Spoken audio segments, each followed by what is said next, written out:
the frozen girl. The night fell like a blade over Volkov Castle. There was no transition, only the death of light. One moment there was sun reflecting on snow. The next, only absolute darkness and wind howling through the stone towers. Marta knew this rhythm well.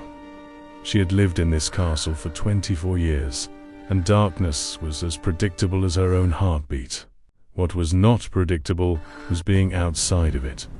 Her fingers no longer felt the cold. That was the sign that she was dying. Marta knew this because she had seen a child die this way, years ago, when she still worked in the kitchens. The child had fallen in the snow during a storm.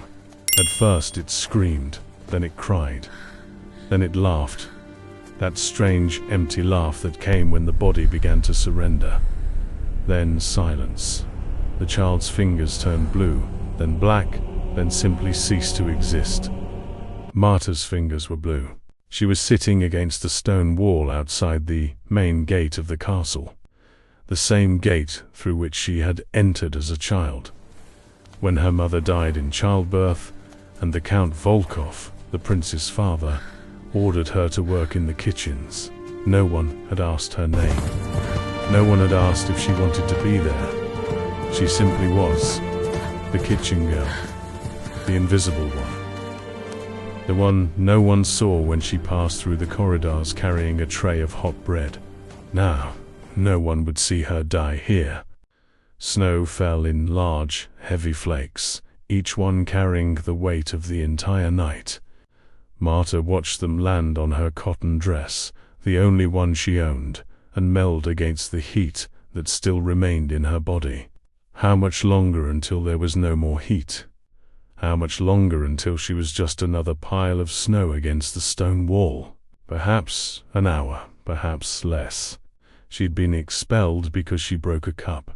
Not just any cup, a crystal cup that had belonged to the Count's mother, brought from distant lands, kept on a shelf that no one was supposed to touch. But Marta's hands had been wet, slippery, and the cup had fallen. The sound had echoed through the kitchen like a scream. The Esra Volkova, the housekeeper, had come running. Her face had turned white, then red. Then she had pointed to the door and spoken a single word, "Out." Marta had begged for forgiveness. She had offered to work without payment for the rest of her life to compensate. She had said that she had nowhere to go, that she had no family, that the castle was all she knew. The Esra Volkova had repeated, "Out," and now Marta was here, against the stone wall, watching her fingers turn blue while the snow fell and the wind howled, and the castle, that monster of stone that had been her prison and her home, remained closed behind her, its windows dark like dead eyes. She was not afraid. That surprised her. She had imagined that she would be afraid when the time came, but there was no fear. There was only a strange sense of relief, as if she could finally rest after 24 years of work without pause, without recognition, without purpose beyond serving. Perhaps death was like this. Perhaps it was simply stopping. Marta closed her eyes. The sound came first, a furious gallop, hooves striking frozen snow, a horse's desperate whinny. Marta opened her eyes, but she could not move. Her body had become too heavy, as if the snow had begun to freeze her from the inside out. A silhouette emerged from the darkness. A horse, black as the night itself, with a man on its back. The man was leaning forward, one hand gripping the reins with force, the other holding something against his chest. He moved as if he were fleeing from something, or from someone. The horse saw Marta and reared, spinning sharply. The man nearly fell, but caught himself with a grace that should not have been possible, as if his body knew every movement before making it. He pulled the reins hard, and the horse stopped a few paces from Marta, breathing heavily, its breath forming clouds of vapor in the frozen night. The man looked down at her. Marta saw only silhouette. The starlight was not enough to reveal his face, but she saw his eyes. Even in the darkness, she saw his eyes. They glowed with a color that should not exist in nature. Amber, warm, alive. "You are alive," he said. It was not a question. His voice was low, cutting, like a blade passing through silk. Each word seemed to weigh more than it should. Marta opened her mouth to answer, but no sound came out. Her body had forgotten how to make sounds. The man descended from the horse with a fluid movement. He wore dark clothes, black wool, leather, wolf furs, and moved as if the cold did not affect him, as if nothing affected him. He approached her. "Do not move," he said, and Marta understood that it was not an order. It was a warning. He knelt before her, and Marta saw his face for the first time. He appeared to be around 40 years old, or perhaps 300. There was something timeless in his features, something that should not be possible in a human face. His eyes were amber, but there was gold around them, as if someone had poured liquid metal into his eye sockets. His hair was black as obsidian, and there were scars, fine, precise, on his jaw, as if someone had tried to sculpt him and given up halfway through. He extended his hand to touch her. Marta saw his fingers approach her face. She saw him hesitate a few centimeters from her skin. She saw something change in his eyes, a pain so quick that she almost missed it, as if he had touched fire. He withdrew his hand. "Your name," he said. "Marta," she whispered. He blinked. A single time, slowly, as if he had heard something he should not have heard. "Marta," he repeated, and the way he pronounced her name, with careful precision, as if testing a word in a forgotten language, made something strange happen in her chest. Something that was not cold. Something that was almost like heat. "You need to go inside," he said, looking at the castle behind her. "You will die here." "I was expelled," Marta said. Her voice was so weak that she could barely hear it. "I cannot go back." The man observed her for a long moment.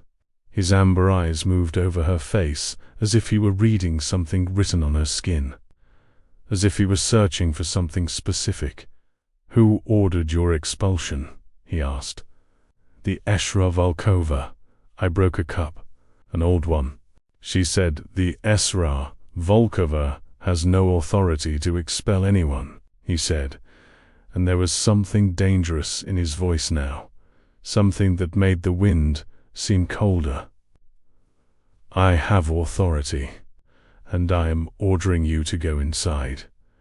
He stood and extended his hand again. This time he did not hesitate. His palm was open, waiting. Marta looked at that hand. She saw it was large, with long fingers and nails that seemed to be made of silver. She saw scars there too, marks of old burns, as if he had been burned many times.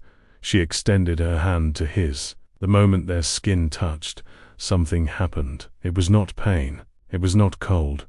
It was as if someone had lit a candle inside her chest, a small flame that began to burn, to radiate heat through every cell of her body. Marta gasped. The man also gasped, but his sound was different. His sound was like someone who had just been burned. He pulled her up with a strength that lifted her off the ground as if she weighed nothing. For a moment she hung suspended in the air, her feet swinging above the snow, her entire body trembling. Then he placed her on the horse. "Hold on," he said, and his voice was different now, more rough, more controlled, as if he were fighting against something. Marta wrapped her arms around the horse's neck. She felt the animal's warmth, the beating of its heart, the strength of its muscles beneath its skin. The man mounted behind her, carefully, as if he were trying not to touch her, but she felt the heat of his body behind her, felt his breath warm against her neck, felt something that might have been his hand brushing her waist before pulling away. "What is your name?" she asked, turning her head. He did not answer immediately. When he finally spoke, his voice was so low that she almost did not hear it. "Alexander." And then the horse began to gallop, and Marta saw the castle approaching, that monster of stone that had been her prison, and she understood, with a clarity that frightened her, that everything had changed. She had been saved, but by whom, and why, when he touched her, had she felt as if she were being burned alive. The castle swallowed them whole. Marta had lived within these stone walls for 24 years, but she had never entered through the main doors. She had always come through the servants' entrance, a narrow passage that smelled of damp earth and old bread. The main entrance was reserved for nobility, for people who mattered, for people whose names were spoken aloud instead of whispered in the kitchens. Now, as Alexander carried her through those massive oak doors, she felt the weight of centuries pressing down on her shoulders. The entrance hall was vast, a cathedral of shadow and candlelight. Enormous tapestries hung from the stone walls, depicting scenes of hunts and battles and things that might have been either. The floor was black marble, so polished it reflected the flames of 1,000 candles like a dark mirror. And the cold was absolute, as if the castle itself was made of frozen breath. Alexander set her down carefully on a velvet chair near the fireplace. The moment her body touched the fabric, she realized how wet she was. Her dress clung to her skin like a second layer of ice. Her teeth began to chatter uncontrollably. "Bring blankets," Alexander commanded, and his voice carried through the hall like a blade through silk, "and hot water." Now, servants materialized from the shadows, people Marta had worked alongside for years, people who had never truly seen her. They moved with the efficiency of those accustomed to obeying without question. Within moments, blankets were draped around her shoulders, and a servant was placing a cup of steaming tea in her trembling hands. Marta watched Alexander from beneath her lashes. He stood with his back to the fire, his silhouette sharp and angular against the flames. His dark clothes seemed to absorb the light rather than reflect it. His hands were clasped behind his back, and she noticed, even from a distance, that they were shaking slightly. He was staring at her with an intensity that made her skin prickle. "Leave us," he said, without turning to look at the servants. They obeyed instantly, disappearing back into the shadows from which they had emerged. Within seconds, Marta and Alexander were alone in the vast hall. The only sound, the crackling to the fire and the wind howling outside the tall windows. "Why were you outside?" he asked. His voice was quiet, but there was something dangerous beneath the quietness, like a predator that had learned to speak in whispers. Marta took a sip of tea. It burned her tongue, but the pain was welcome. It meant she was still alive. It meant she could still feel. "I broke a cup," she said. "The Esra Volkova said I had to leave." Alexander turned to face her fully. In the firelight, his eyes were no longer amber. They had shifted to a deep crimson, the color of wine, the color of blood. Marta's breath caught in her throat. "A cup," he repeated, as if the words meant something entirely different in his mouth than they did in hers. "An old one. From your mother's collection, I think. I was clumsy." "You were not clumsy," he interrupted. His voice was sharp now, cutting. "You were careless. There is a difference. Carelessness is a choice. Clumsiness is a failure of the body." Marta felt heat rise in her cheeks. She had expected anger, but not this precise dissection of her mistake, as if he were performing surgery on her shame. "I know," she whispered. "I'm sorry." He moved closer. Each step was deliberate, controlled, as if he were calculating the exact distance between them. When he stopped, he was close enough that she could smell him, wood smoke and cedar and something else, something ancient and dark that she had no name for. "What is your name?" he asked. "Marta." "I already told you your full name." She hesitated. No one had ever asked for her full name. She had been the girl from the kitchens for so long that she had almost forgotten she had one. "Marta Sokolov," she said quietly. "My mother was Kotya Sokolov. She worked here as a maid. She died when I was born." Something flickered across his face, a shadow of emotion so quick that she almost missed it. His jaw tightened. His hands, which had been relaxed at his sides, suddenly clenched into fists. "Sokolov," he repeated, and the words sounded like a curse in his mouth. He turned away from her abruptly and walked to the window. He stood there for a long moment, staring out at the frozen landscape beyond the glass. The snow was still falling, thick and relentless, covering everything in white. "You will stay here," he said, without turning around, "in the castle. You will work, but not in the kitchens. You will be reassigned." "Reassigned to what?" Marta asked. "That will be determined," he said. "For now you will rest. You will eat. You will recover from your foolishness." He turned back to face her, and his eyes had returned to their amber color. But there was something different about them now, something haunted, as if he had seen something in the darkness outside that had frightened him.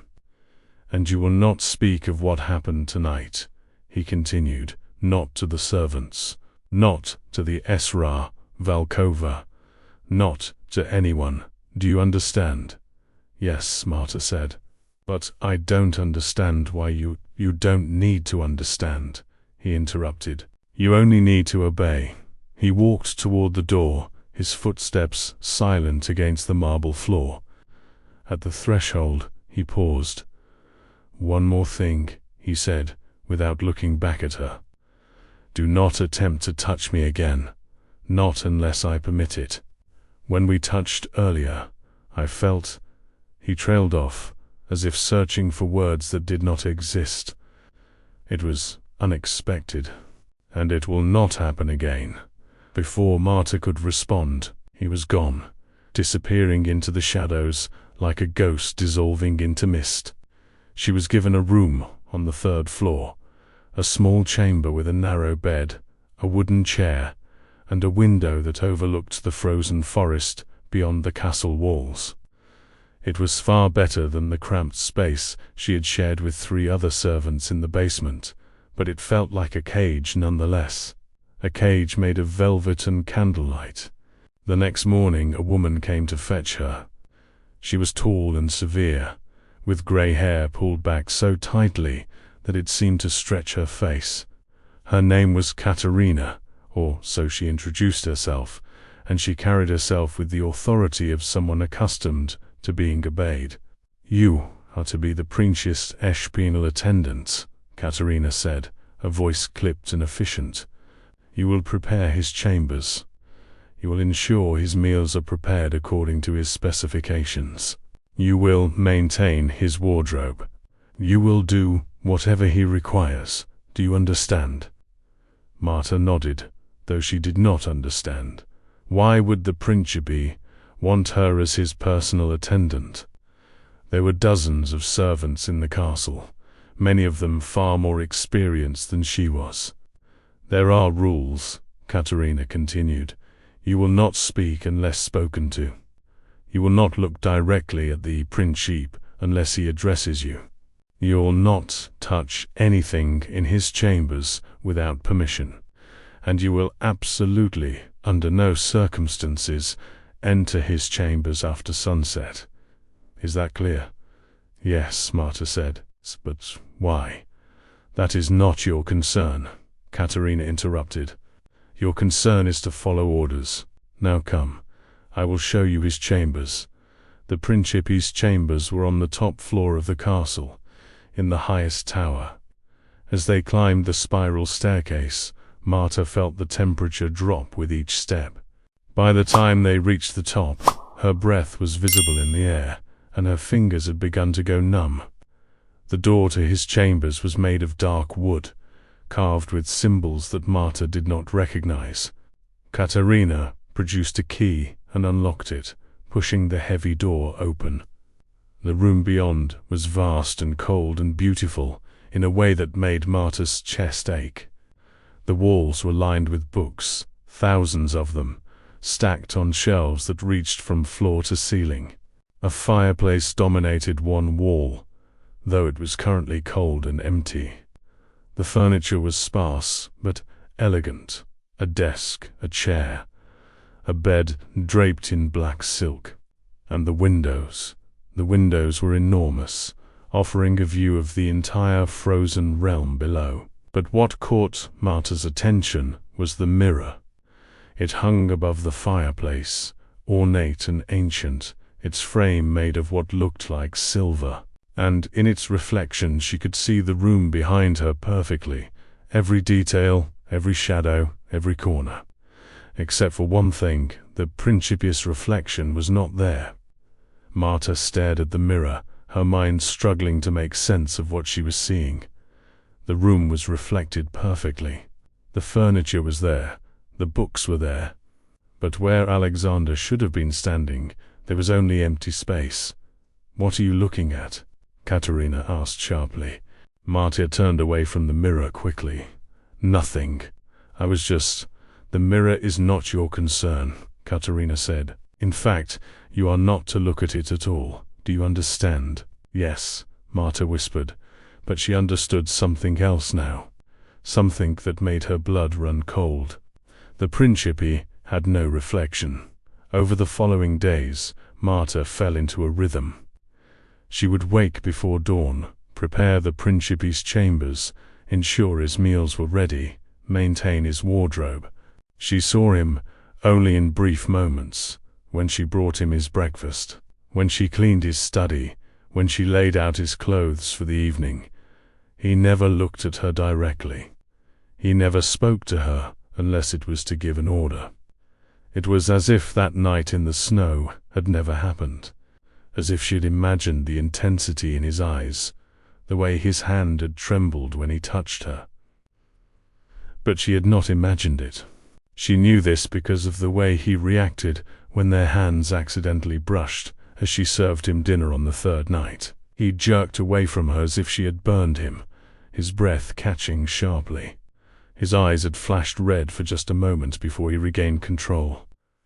"Forgive me, Principe," she had whispered, pulling her hand back. "It is not your fault," he had said quietly. "It is a condition, a curse, if you will. You need not concern yourself with it." But she did concern herself with it.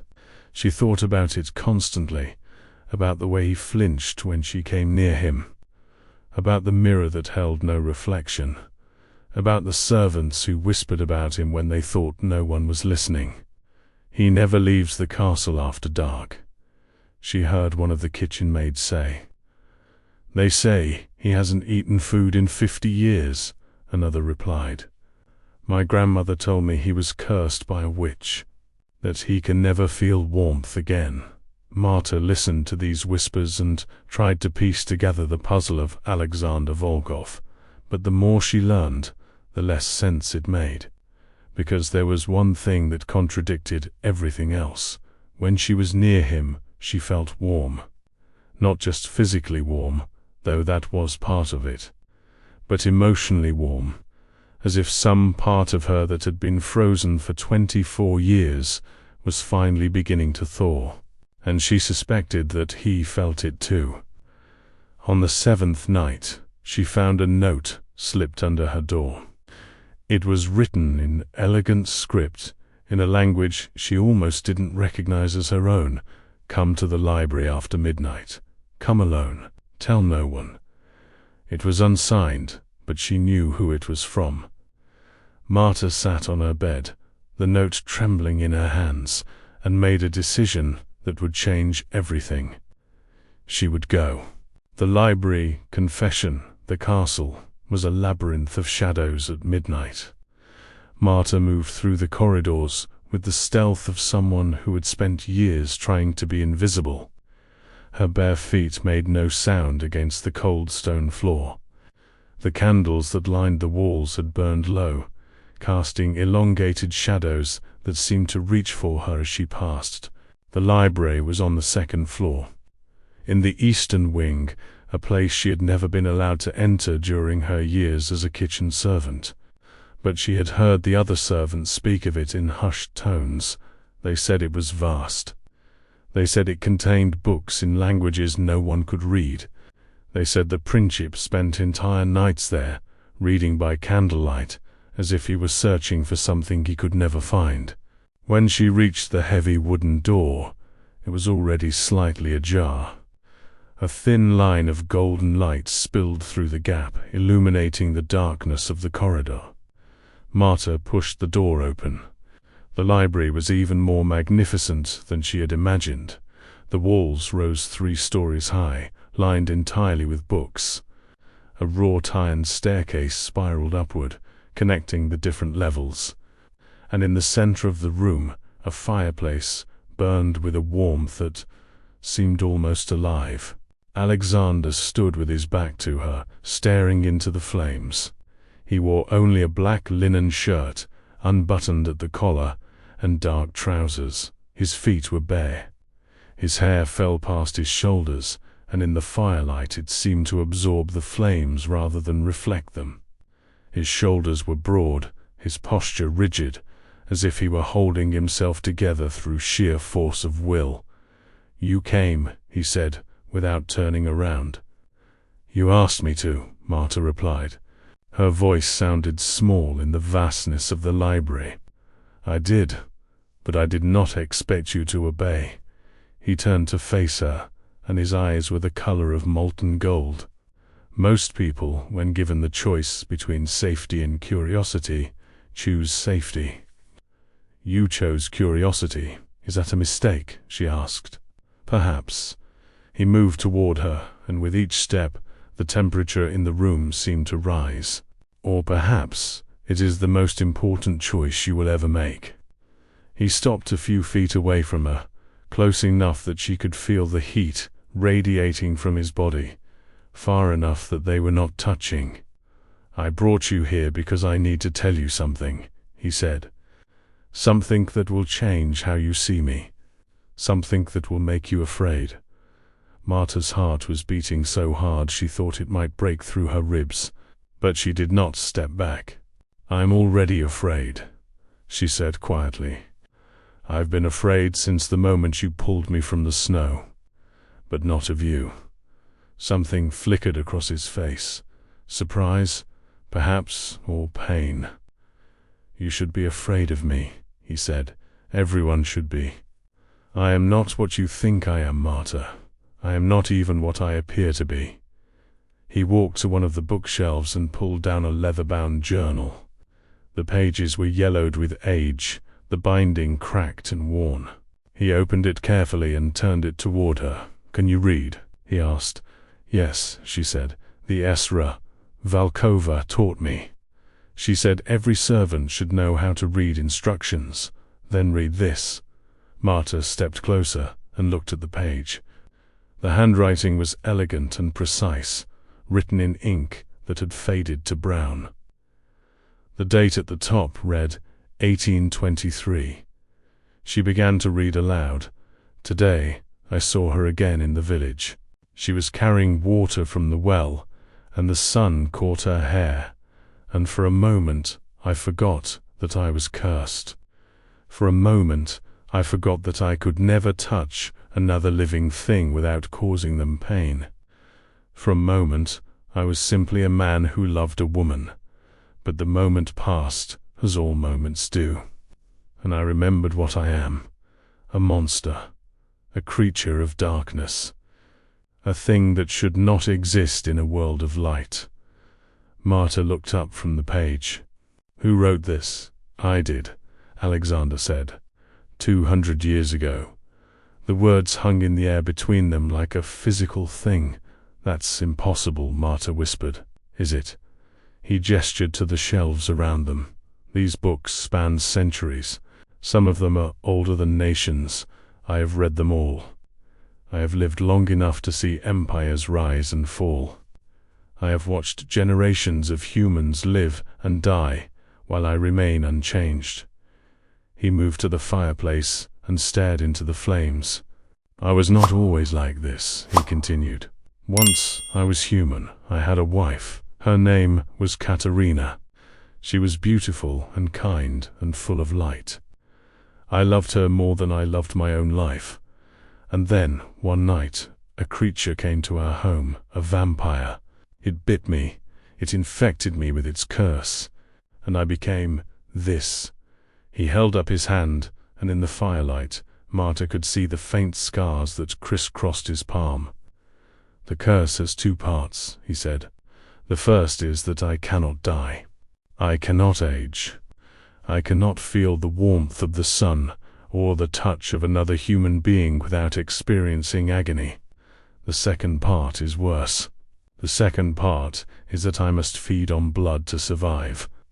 And every time I feed, I become less human and more monster. Marta felt her breath catch in her throat. Did you? She began, but could not finish the question.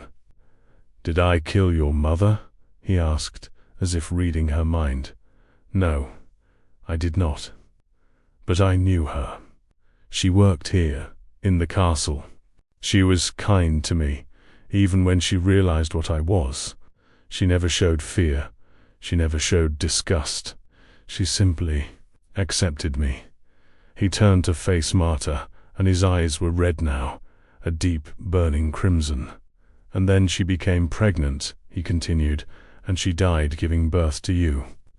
And I have spent the last 24 years wondering if it was my fault, if my presence in this castle somehow poisoned her. If you are cursed because of me.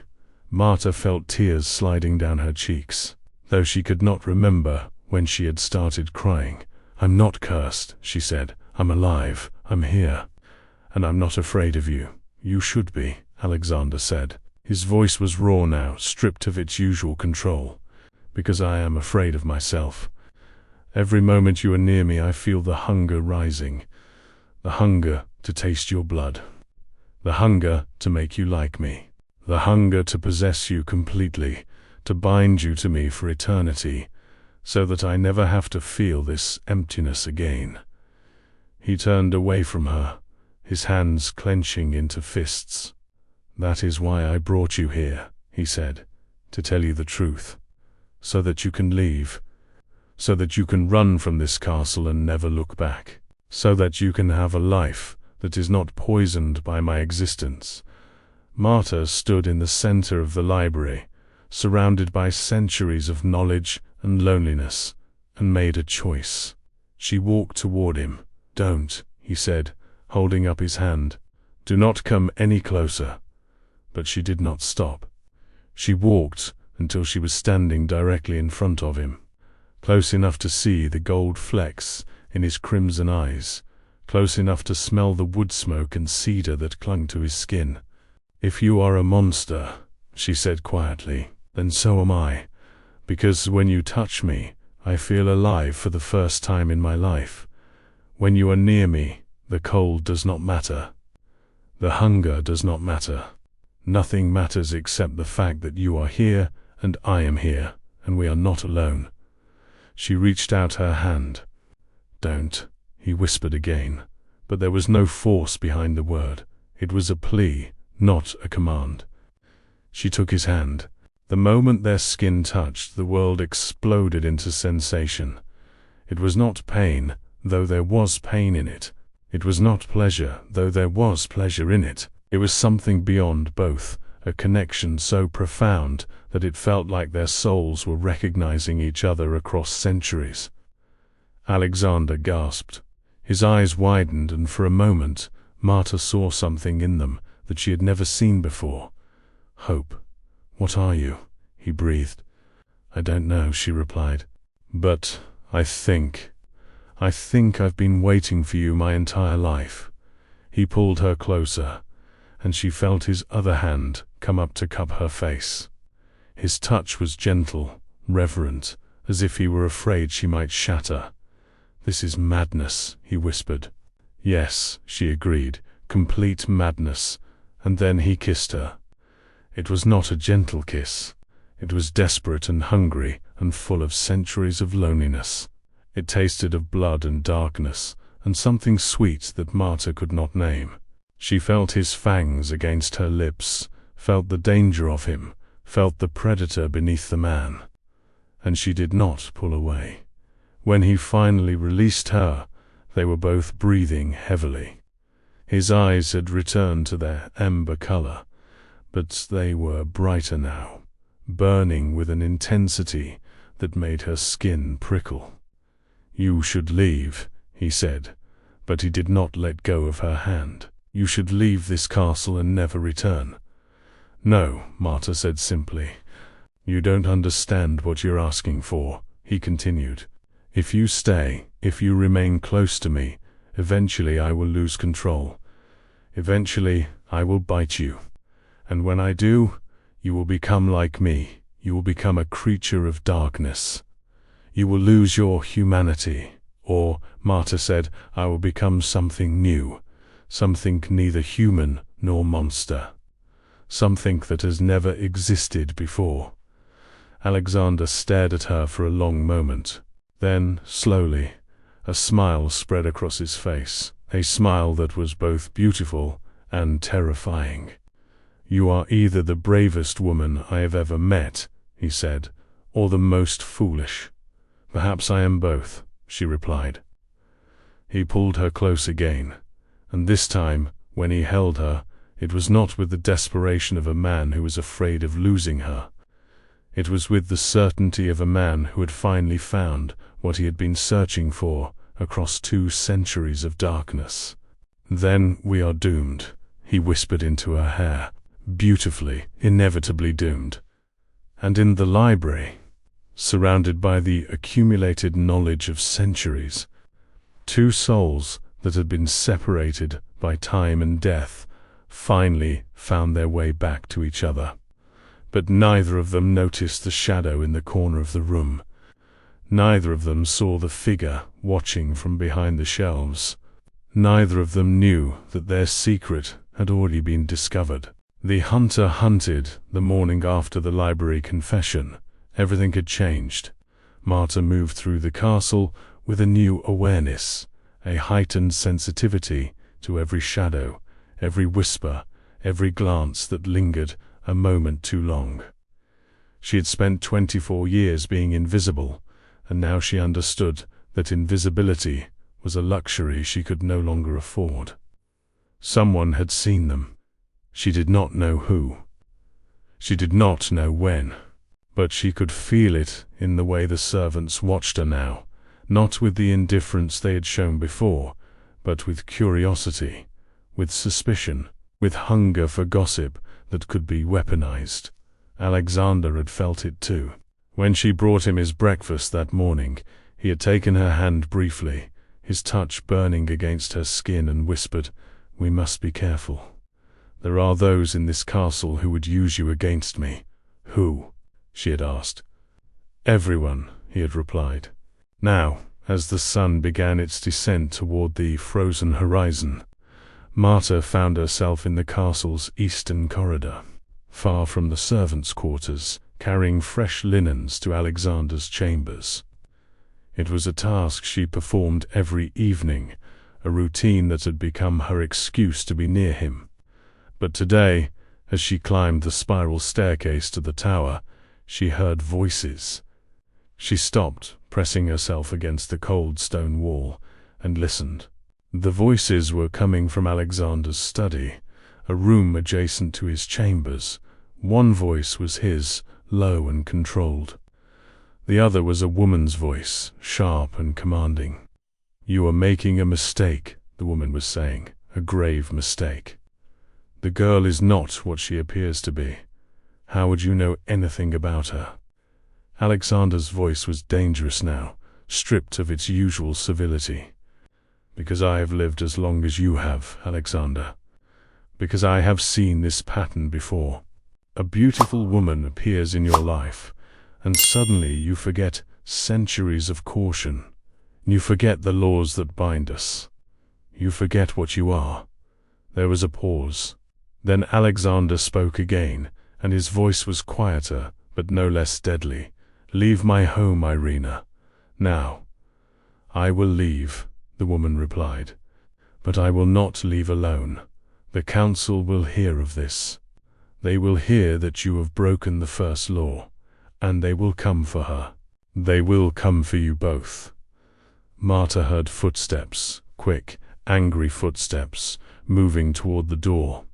She pressed herself further into the shadows, holding her breath. The door opened, and a woman emerged. She was tall and striking, with pale skin and dark hair that fell in waves past her shoulders. She wore a crimson dress that seemed to absorb the candlelight, and her eyes were the color of fresh blood. She was beautiful in the way that a predator is beautiful, dangerous, lethal, utterly without mercy. She did not see Marta in the shadows. She descended the staircase with the grace of a dancer, and within moments she was gone. Marta waited until she heard the sound of the castle's main doors closing before she moved. Then she climbed the remaining stairs and entered Alexander's study. He was standing at the window, staring out at the frozen landscape. His hands were clenched into fists at his sides, and his entire body was rigid with tension. "Who was that?" Marta asked. He turned to face her, and his eyes were red, a deep, burning crimson that spoke of barely controlled rage. "Someone from my past," he said. "Someone who should have remained there." She said something about a council, about laws. Alexander moved toward her, and she could feel the danger radiating from him like heat from a furnace. But when he reached her, he did not touch her. Instead, he cupped her face in his hands, hovering just above her skin, close enough that she could feel the warmth of him. "There are laws among my kind," he said quietly. "Ancient laws that have been in place for centuries. One of them is the first law. A vampire may never fall in love with a human. To do so is to invite destruction, not just for the vampire, but for the human as well." "Why?" Marta asked. "Because love makes us weak," he replied. "Love makes us vulnerable. Love makes us capable of breaking every other law, committing every other sin, in order to protect the one we love. And when the council discovers that I have broken this law, they will come, and they will take you from me, and they will make me watch as they destroy you." Marta felt fear spike through her chest, but she forced it down. She had not survived 24 years of invisibility and hardship only to be destroyed by fear now. "Then we leave," she said. "We leave the castle. We leave the frozen lands. We go somewhere they cannot find us." Alexander's laugh was bitter and hollow. "There is nowhere on this earth that they cannot find me," he said. "The council has reach that spans continents. They have resources that would make kings weep. And they have time, centuries of time, to hunt us down. Then we fight," Marta said. "You cannot fight what you do not understand," Alexander replied. "You cannot fight creatures that have been perfecting the art of death for longer than your civilization has existed." He turned away from her and walked to his desk. He pulled open a drawer and removed a leather-bound journal, the same one he had shown her in the library.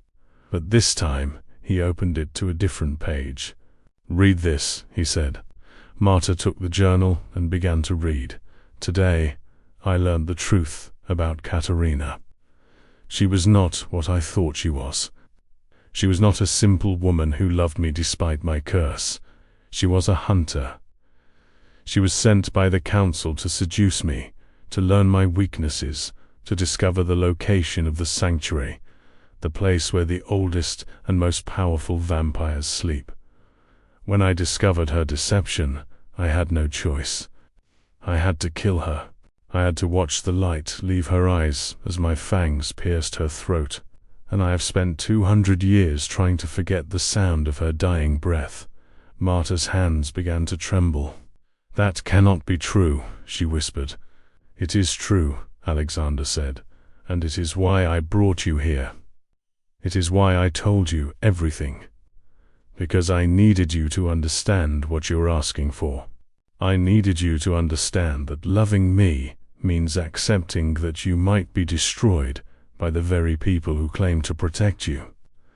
Your mother, Marta said slowly. Was she? I do not know, Alexander interrupted. I have spent 200 years trying to determine if your mother was innocent or complicit in Katerina's deception. I have read every account, examined every piece of evidence. And I still do not know. He moved toward her again, and this time he did touch her. His hand came up to her cheek, and the contact burned, not with pain, but with intensity. But I know this, he continued. When you touch me, something happens that has never happened before. The curse does not burn. The hunger does not rise. Instead, I feel whole. I feel like the man I was before the curse. And that terrifies me more than any threat from the council ever could. Marta leaned into his touch. And for a moment, they stood together in the gathering darkness, two souls suspended between love and destruction. I will not leave you, she said. No matter what comes, no matter what the council does, I will not leave you. Alexander pulled her close, and she felt his lips against her hair. Then we are truly doomed, he whispered. That night, Marta could not sleep. She lay in her small room on the 3rd floor, staring at the ceiling, her mind churning with questions and fears. The journal entry about Katerina haunted her. Was her mother innocent? Was she a hunter sent by the council? Or was she simply a woman who had fallen in love with a monster and paid the ultimate price? Around midnight, she heard a sound outside her window. It was a howl, long and mournful and utterly inhuman. It echoed across the frozen landscape, bouncing off the stone walls of the castle, seeming to come from everywhere and nowhere at once. Marta rose from her bed and went to the window. In the courtyard below, she saw movement. Shadows that were too large to be human, moving with a predatory grace that made her blood run cold. She counted at least 5 of them, circling the castle like wolves circling prey. Werewolves. The realization hit her like a physical blow. The council had not waited. They had sent hunters. She grabbed her shawl and ran from her room, down the spiral staircase, through the corridors of the castle. She did not think about where she was going. She only knew that she had to reach Alexander. She had to warn him. She found him in the library, standing at the window, watching the creatures circle below. They have come, he said, without turning to look at her. We have to leave, Marta said. We have to go now, before they breach the castle. They will not breach the castle, Alexander replied. Not yet. They are testing me. They are trying to see if I will run. If I will abandon my home and my pride in order to protect you. Will you? Marta asked. He turned to face her, and his eyes were red again, but this time they were not filled with rage or despair. They were filled with something else, something that looked almost like determination. No, he said, I will not run. I will not hide. I will not let them dictate the terms of my existence any longer. He moved toward her, and, when he reached her, he took her hand. Tomorrow night, he said, when the moon is full, they will attack. And when they do, you will see what I truly am. You will see the monster beneath the man. And you will have to decide if you can love me even then. I already know what you are, Marta said, and I already love you. Alexander pulled her close, and for the first time since she had met him, she felt him tremble. Then God help us both, he whispered.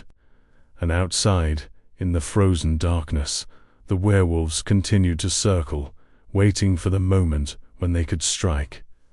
The memory stolen, the full moon hung above the castle like a bleeding wound. Marta could not sleep. She had tried, lying in her narrow bed, staring at the ceiling, listening to the wind howl through the stone corridors. But sleep would not come.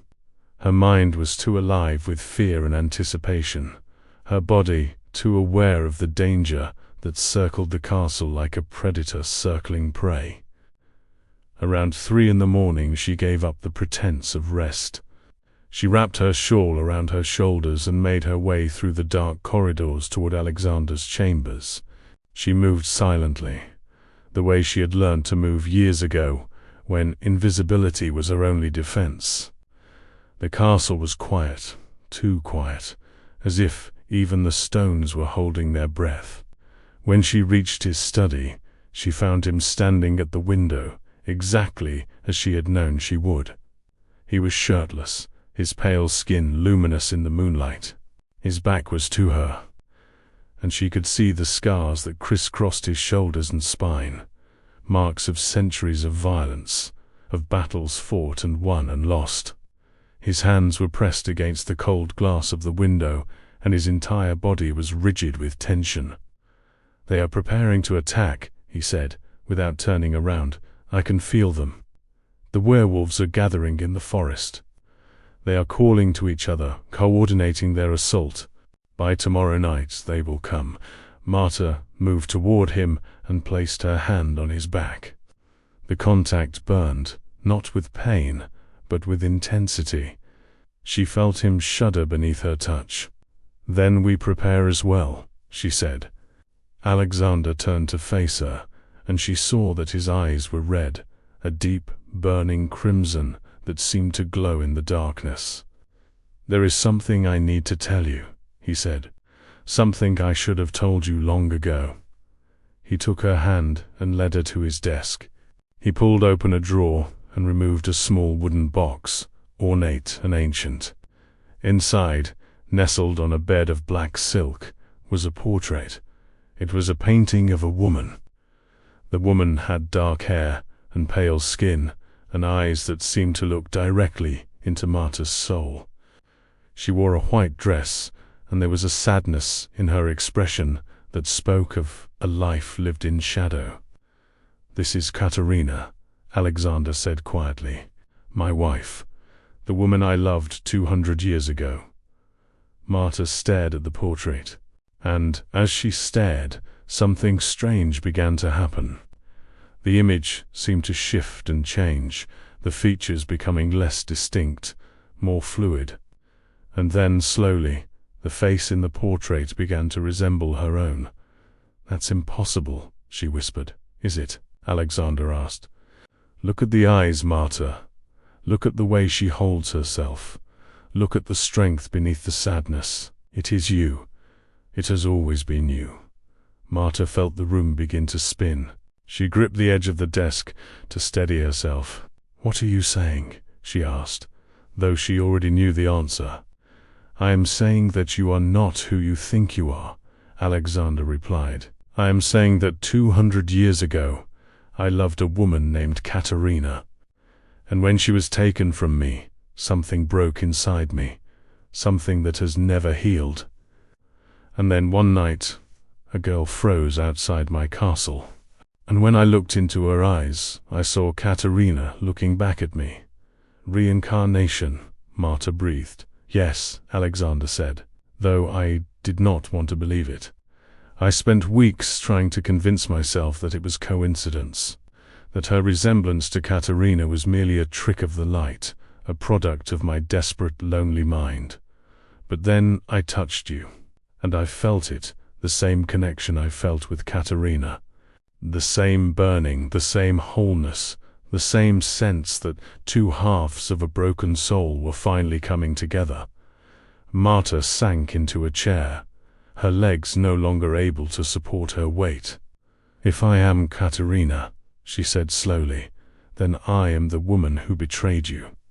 I am the woman who was sent by the council to destroy you." "No," Alexander said firmly. He knelt before her, taking her hands in his. "You are not Katerina. You are Marta. You are a different person, living a different life, with different choices to make.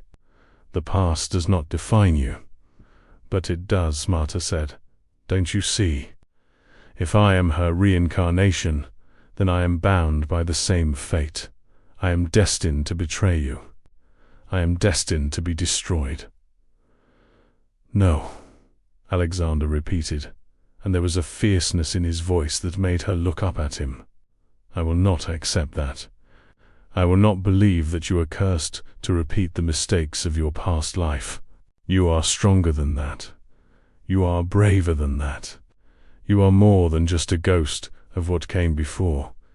He pulled her close, and she felt his lips against her forehead. "But there is something else you need to know," he continued. "Something that will change everything." He released her and walked to the bookshelf. He pulled down a leather-bound journal, older than the others, its pages yellowed and brittle. He opened it carefully and turned to a specific page. "This is Katerina's journal," he said. "I found it after she died. I have kept it hidden for 200 years, unable to bear reading it, unable to bear destroying it. But last night, I finally had the courage to read it again." He handed the journal to Marta. "Read the last entry," he said. Marta took the journal with trembling hands and found the final page. The handwriting was elegant and precise, but there was a desperation in the strokes, as if the writer had been racing against time. She began to read, "My dearest Alexander, if you are reading this, then I am dead. And if I am dead, then you know the truth about me. You know that I was sent by the council to seduce you, to learn your secrets, to discover the location of the sanctuary. You know that I was a hunter, not a lover. But what you do not know is that I failed in my mission. I failed because I fell in love with you, truly, deeply, irrevocably in love with you. And when the moment came to betray you, I could not do it. I could not destroy the one thing that made my immortal existence bearable. The council discovered my betrayal. They came for me in the night. They told me that I had a choice, kill you myself, or they would kill us both. They told me that love was a weakness, a disease that needed to be cured. I chose a third option. I chose to die rather than live in a world where I had to choose between my duty and my heart. But before I die, I need you to know this. I am not truly gone. The soul does not die, Alexander.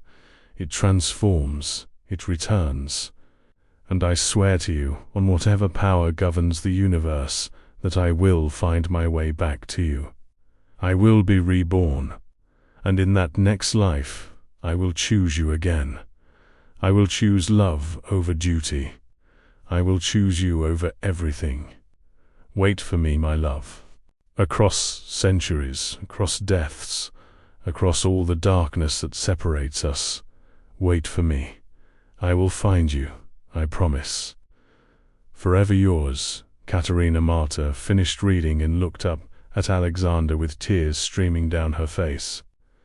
She chose you, Marta whispered.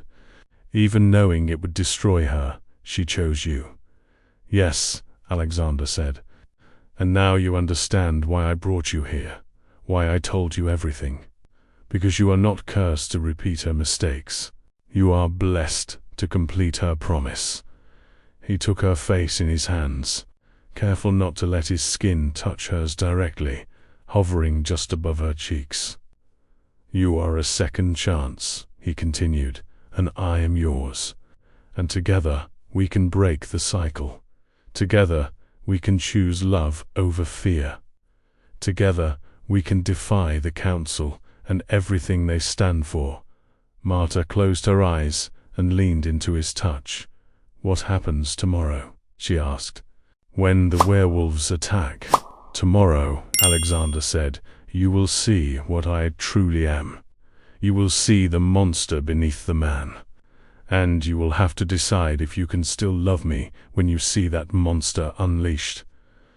I already know what you are, Marta said, opening her eyes to meet his gaze.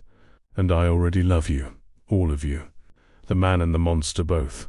Alexander pulled her close, and for the first time since she had met him, she felt him truly relax. She felt the tension drain from his body, replaced by something that felt almost like peace. Then we are no longer doomed, he whispered. We are blessed. But even as he held her, Alexander did not notice the shadow that moved across the window. He did not see the figure standing in the courtyard below, watching them through the glass. He did not know that someone had been listening to every word. And he did not know that this someone was about to set in motion a chain of events that would tear them apart. The forbidden foresty attack came at dusk, when the sun was bleeding into the horizon and the shadows were longest. Marta was in the kitchen, preparing Alexander's evening meal, a ritual that had become sacred to her, though she knew he would not eat it. She moved through the familiar space with practiced efficiency, her hands moving on their own while her mind remained elsewhere, caught between the revelation of her past life and the terror of what was to come. The Essera, Volkova, was nowhere to be found. None of the servants were. The castle had emptied itself, as if everyone had sensed the danger and fled into the stone walls, hiding in the shadows like rats in a sinking ship. Marta was alone. She'd just finished preparing the meal when she heard it, a sound that made every hair on her body stand on end. It was a howl, but not the howl of any natural creature. It was a sound that contained rage and hunger and something ancient and terrible that had no name in human language. The werewolves had come. She dropped the plate she was holding, and it shattered against the stone floor. The sound echoed through the empty kitchen like a scream. Marta! Alexander's voice came from somewhere above her, urgent and commanding. She did not hesitate. She ran from the kitchen, through the corridors, up the spiral staircase that led to his chambers. She found him standing at the window of his study, shirtless, his entire body transformed. His skin had taken on a luminous quality, almost translucent, and beneath it, she could see the network of veins that ran through his body. Veins that glowed with a faint red light, as if his blood itself was on fire. His eyes were completely red now, no amber remaining, and his fangs had extended so far that they seemed to fill his entire mouth. He was no longer entirely human. You need to leave, he said, his voice distorted by the fangs, barely recognizable. You need to go to the tower. Lock yourself in. Do not come out, no matter what you hear. Do you understand? No, Marta said. I'm staying with you. You cannot, he growled. You do not understand what is about to happen. You do not understand what I am about to become. The castle shook as something massive struck the main doors. Then again, and again. The sound of splintering wood echoed through the corridors, followed by the howls of the werewolves as they poured into the castle like a flood of darkness. Alexander moved toward the door of his study, and Marta saw his body shift and change. His shoulders broadened. His muscles rippled and expanded beneath his skin. His hands became claws, long and curved and capable of tearing through stone. He was transforming into something that was neither man nor beast, but a terrible fusion of both.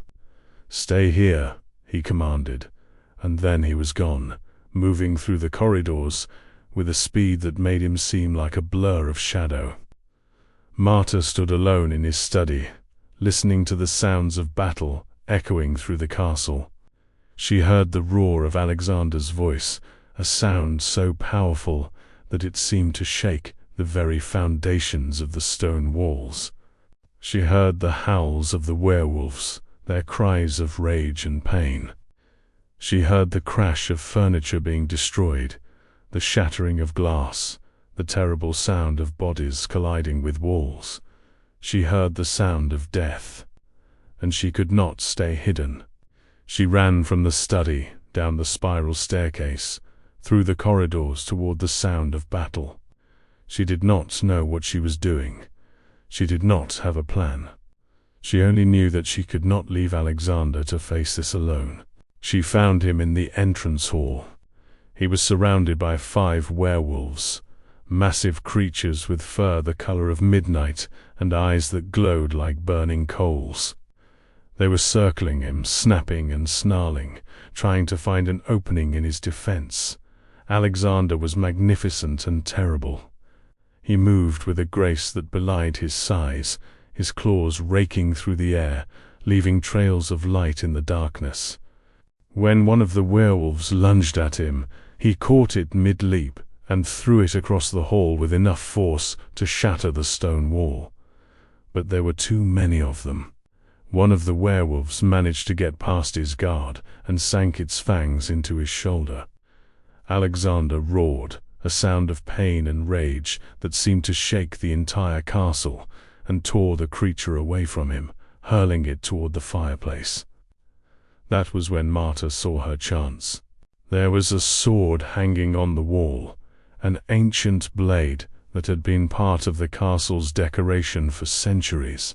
Without thinking, without hesitation, Marta grabbed it and ran toward the werewolf that was preparing to attack Alexander from behind. She did not know how to fight. She had never held a weapon in her life, but she had spent 24 years learning how to be invisible, how to move without being noticed, how to slip through spaces that others could not see. She used those skills now. She moved behind the werewolf and drove the sword into its back with all the strength she possessed. The blade sank deep, and the creature howled, a sound of shock and pain, and turned to face her. For a moment, Marta saw her death reflected in its burning eyes.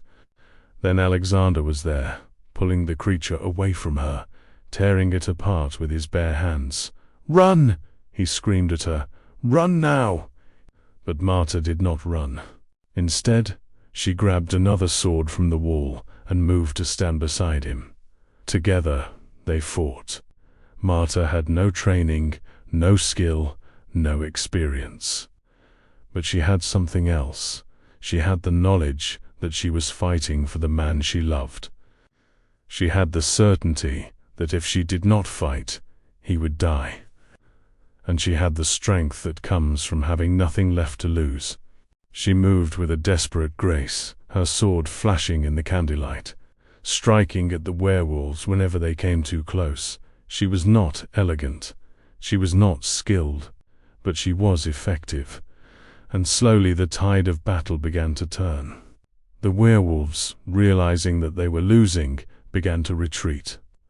They limped toward the shattered doors, their fur matted with blood, their eyes no longer burning with confidence.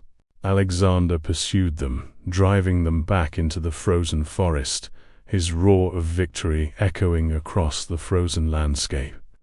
When he returned to the castle, he was covered in blood, some of it his own, most of it belonging to the creatures he had destroyed. He looked at Marta, and for a moment she saw the monster in him clearly. She saw the predator. She saw the creature that had been cursed to feed on blood and darkness. And she did not flinch. Instead, she walked toward him and took his clawed hand in hers. "You saved me," she said quietly. "You saved me," he replied, his voice still distorted by his transformation. You came to fight beside me when you should have run. You risked your life for mine." "Yes," Marta said simply. Alexander looked down at their joined hands, her small, delicate hand clasped in his massive, clawed grip. And slowly, his body began to shift back to its human form. The claws retracted, the muscles shrank. The luminous quality faded from his skin, but his eyes remained red. "I am a monster," he said. "No," Marta replied. "You are a man who has been cursed. But you are not a monster. A monster would have let me die. A monster would not have fought so hard to protect me." She reached up and touched his face, her fingers tracing the line of his jaw. "You are not a monster," she repeated. "You are the man I love." And in the entrance hall of the castle, surrounded by the wreckage of battle, they held each other in the darkness. But neither of them noticed the figure standing in the shadows of the upper gallery. Neither of them saw the woman with pale skin and dark hair, watching them with eyes that burned like fresh blood. Neither of them knew that Irena, the vampire from the council, had been watching the entire battle. And neither of them knew that she had made a decision that would change everything. The Forbidden's forest, the night of the full moon, arrived with a silence that was almost unbearable. Marta stood at the window of Alexander's chambers, watching the forest beyond the castle walls. The trees were skeletal and black against the snow, their branches reaching upward like the fingers of the dead. The moon hung above them, enormous and blood-red, casting everything in a crimson light that made the world look like it was drowning in wine. "They are coming," Alexander said behind her. She did not turn round. She could feel him there, the heat of his body, the weight of his presence, the danger that radiated from him like warmth from a furnace. "How long?" she asked. "Minutes," he replied. "Perhaps less." Marta heard the sound of fabric moving, and she knew he was removing his shirt. She had seen his scars before, but she had never seen him prepare for battle. She had never seen him transform from a man into something else entirely. "You should go to the cellar," he said. "There is a passage beneath the castle that leads to the village. You can escape through there. You can be gone before they breach the walls." "No," Marta said simply. "Marta, I said no," she repeated, turning to face him. "I will not run. I will not hide.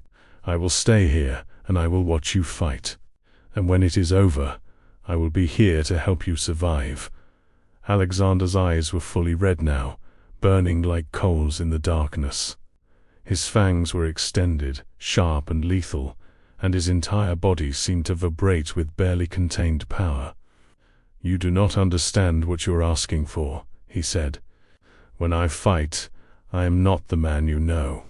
I am something older, something darker, something that has been perfected by centuries of violence." "Then show me," Marta said. "Show me what you truly are. Show me the monster. Because I promise you, I will not flinch. I will not run. I will not abandon you." For a long moment, Alexander simply stared at her. Then, slowly, a smile spread across his face, a smile that was both beautiful and terrifying. "You are either the bravest woman I have ever met," he said, "or the most foolish." "Perhaps I am both," she replied. He moved toward her, and she felt the air around them grow hot. He took her face in his hands, carefully, reverently, and kissed her. It was not a gentle kiss. It was desperate and hungry, and full of the knowledge that this might be the last moment they had together. When he released her, she tasted blood on her lips. "If I do not survive this night," he whispered, "I need you to know that loving you has been the greatest gift of my immortal existence. You have given me back my humanity. You have given me hope. You have given me a reason to believe that redemption is possible. You will survive, Marta said. We will both survive. And we will have a lifetime together. A lifetime, he repeated, as if testing the word. Yes, a lifetime, and then another, and then another. Forever, Marta. That is what I'm offering you. Eternity at my side. Before she could respond, the howling began. It started as a single cry, long and mournful and utterly inhuman. Then another joined it, and another, until the night was filled with the sound of werewolves calling to each other, coordinating their assault, preparing to tear the castle apart. Alexander released her and moved to the window. He threw it open, and the cold air rushed in, carrying with it the scent of blood and fur and wild things. Stay here, he commanded. Lock the door. Do not open it for anyone but me, Alexander. But he was already gone. She heard the sound of him moving through the castle, not running, but moving with a purpose that was almost leisurely, as if he were not afraid, as if he had been waiting for this moment for centuries. Marta locked the door and moved to the window. What she saw in the courtyard below would haunt her for the rest of her life. The werewolves came over the walls like a tide of darkness. There were at least 20 of them, massive creatures with fur the color of midnight and eyes that glowed like molten gold. They moved with a predatory grace that was almost beautiful, their muscles rippling beneath their skin as they bounded across the snow. And then Alexander emerged from the castle. He was no longer entirely human. His body had transformed, not into a werewolf, but into something else entirely. Something that was neither man nor beast, but a perfect synthesis of both. His skin had taken on a pale, luminescent quality, and his muscles had expanded, becoming almost impossibly large. His fangs extended nearly an inch from his mouth, and his eyes burned with a red so intense that it seemed to light up the entire courtyard. He moved toward the werewolves with a speed that was almost impossible to follow. The first creature lunged at him, its jaws open wide, its claws extended. Alexander sidestepped the attack with a grace that belied his size, and his hand came up in a blur of motion. When it came down, the werewolf's scream echoed across the frozen landscape. It was not a scream of pain. It was a scream of terror. The creature fell, its body convulsing, and Marta realized with a shock that Alexander had not killed it. He had simply broken it, shattered its will to fight, made it understand, in that single moment of contact, that it was facing something far more ancient and far more powerful than itself. The other werewolves hesitated. For a moment they seemed to reconsider their assault. They seemed to understand that they had made a terrible mistake in coming here. But then, from the shadows of the forest, a new figure emerged. She was tall and striking, with pale skin and dark hair that fell in waves past her shoulders. She wore a crimson dress that seemed to absorb the moonlight, and her eyes were the color of fresh blood. It was Irina. "Alexander," she called out, her voice carrying across the courtyard with an authority that made even the werewolves pause. "You have broken the first law. You have fallen in love with a human. The council demands that you surrender her, or we will take her by force." Alexander turned to face her, and Marta saw something shift in his expression. For just a moment, she saw doubt. She saw fear. She saw the weight of centuries pressing down on him. "The council has no authority over me," he called back. "I am older than the council. I am older than the laws they claim to enforce, and I will not surrender her." "Then you have chosen death," Irina said coldly. She raised her hand, and the werewolves attacked again. But this time, Alexander was ready. He moved through them like a dancer, his movements precise and lethal. He did not kill them, not immediately. Instead, he seemed to be toying with them, testing their limits, showing them the vast gulf between their power and his own. One creature lunged at him from the left. He caught it mid-leap and hurled it against the castle wall with enough force to crack the stone. Another came from the right. He sidestepped and drove his fist through its chest, his hand emerging from the other side covered in blood. The werewolves began to fall back, their confidence shattered, their courage broken. But Irina did not move. She stood in the center of the courtyard, watching Alexander with an expression that was almost sad. "You have not changed," she said quietly. "After all these centuries, you are still the same. Still willing to destroy everything for love. Still unable to see that love is a weakness, a disease." "Love is not a weakness," Alexander replied, his voice steady despite the blood that covered his body. "Love is the only thing that makes existence bearable. Love is the only thing that separates us from the monsters we pretend not to be." Irina's expression hardened. "Then you are a fool," she said, "and fools must be destroyed." She moved toward him with a speed that rivaled his own. Marta watched from the window as Alexander and Irina clashed in the center of the courtyard. They moved so fast that she could barely follow their movements. One moment they were on opposite sides of the courtyard. The next they were locked together, their bodies intertwined, their fangs flashing in the moonlight.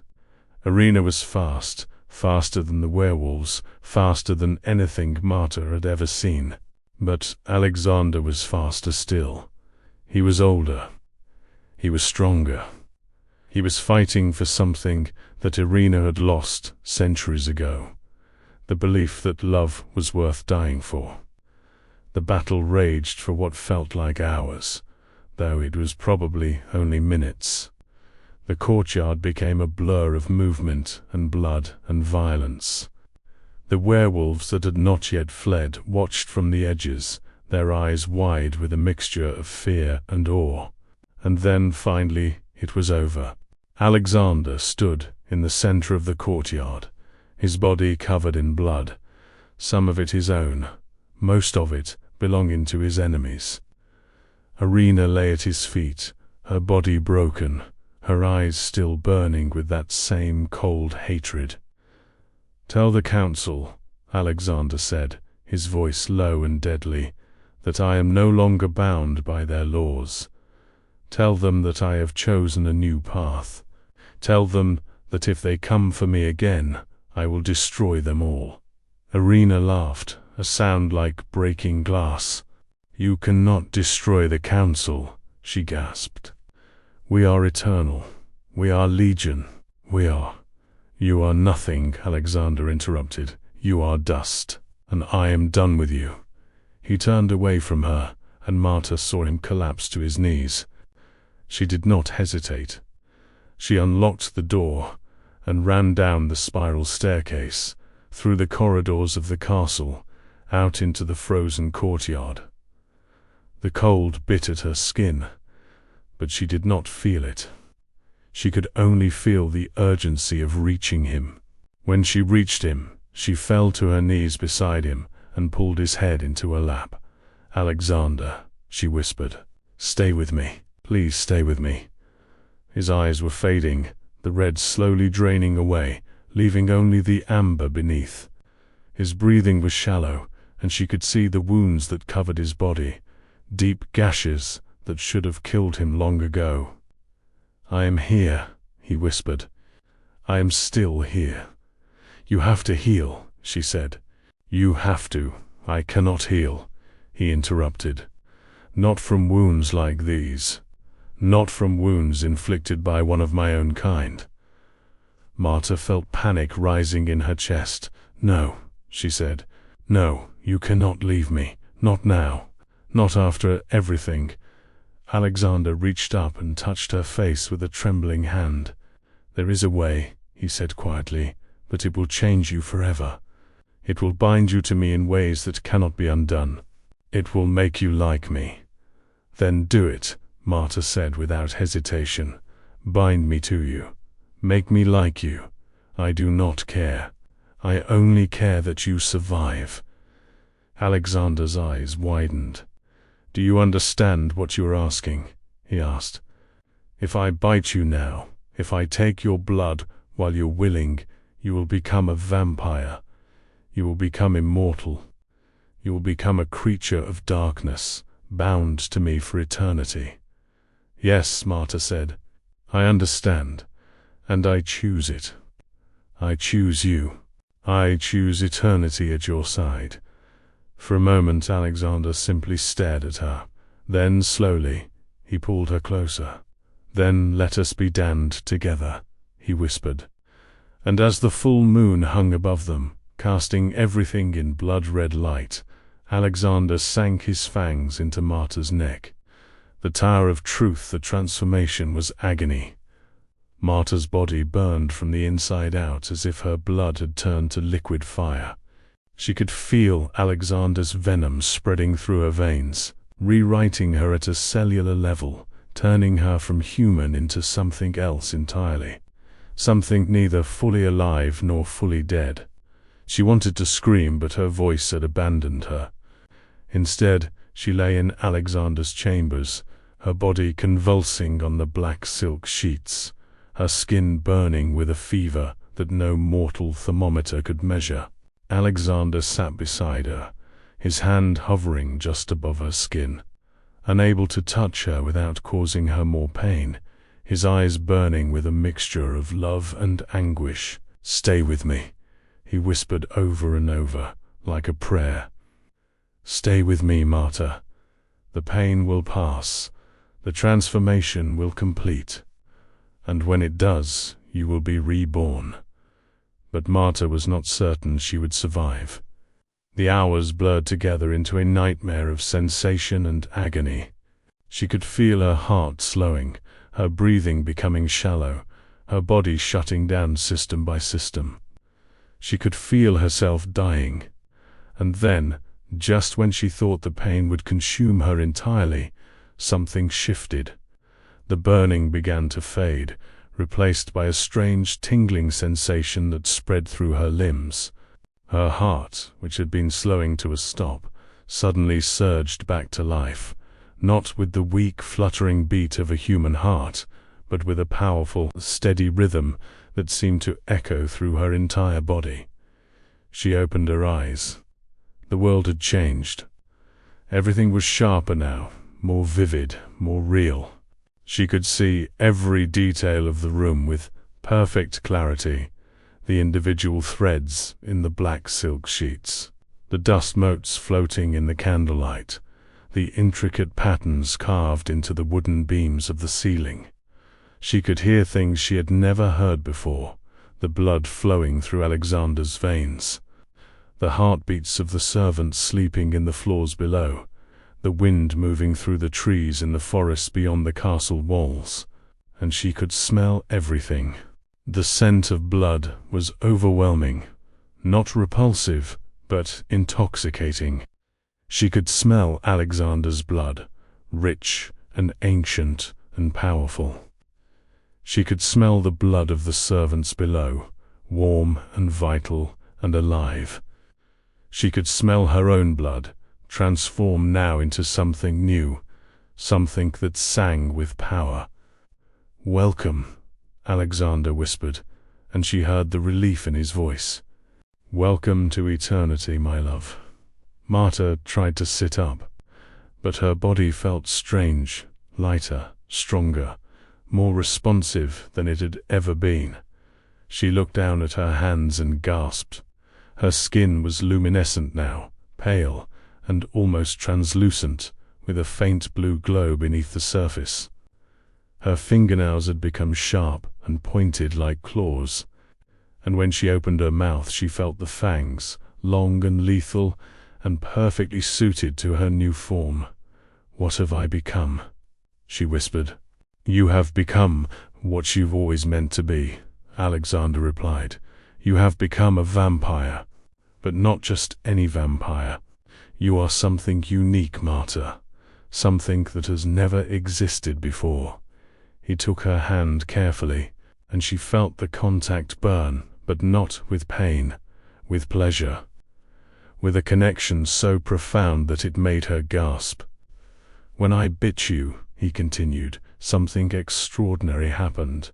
Your blood did not simply accept my venom, it transformed it. It evolved it.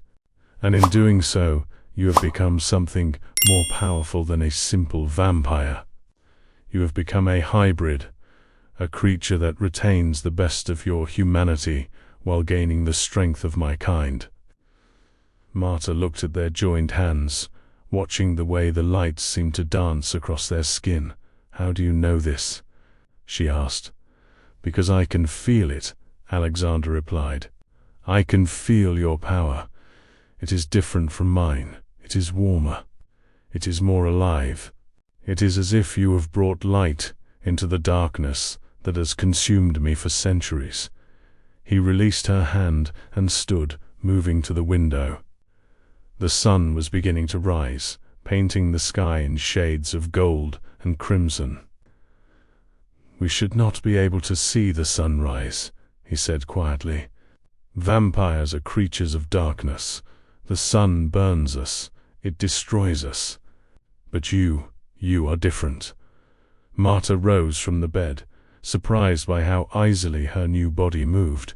She joined him at the window and looked out at the rising sun, and she did not burn. The sunlight touched her skin, and instead of pain, she felt warmth. Instead of destruction, she felt renewal. It was as if the sun recognized her as something new, something that belonged to both the darkness and the light. "This is impossible," she breathed. "Yes," Alexander agreed. "It is impossible. And yet here you are, proof that the impossible can become real."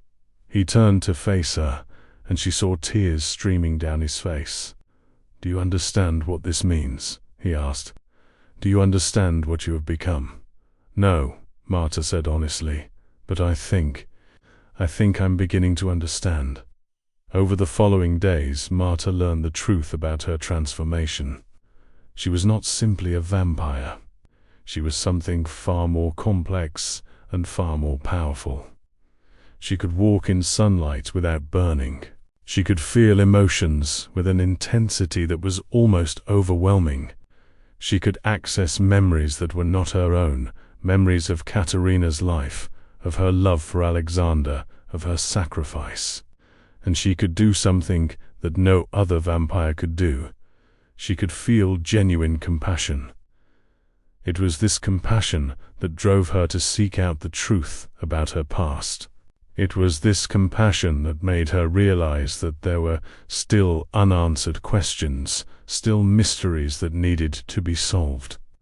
On the 7th night after her transformation, she found herself in the library, searching through the ancient journals and records that Alexander had accumulated over centuries. She was looking for information about the council.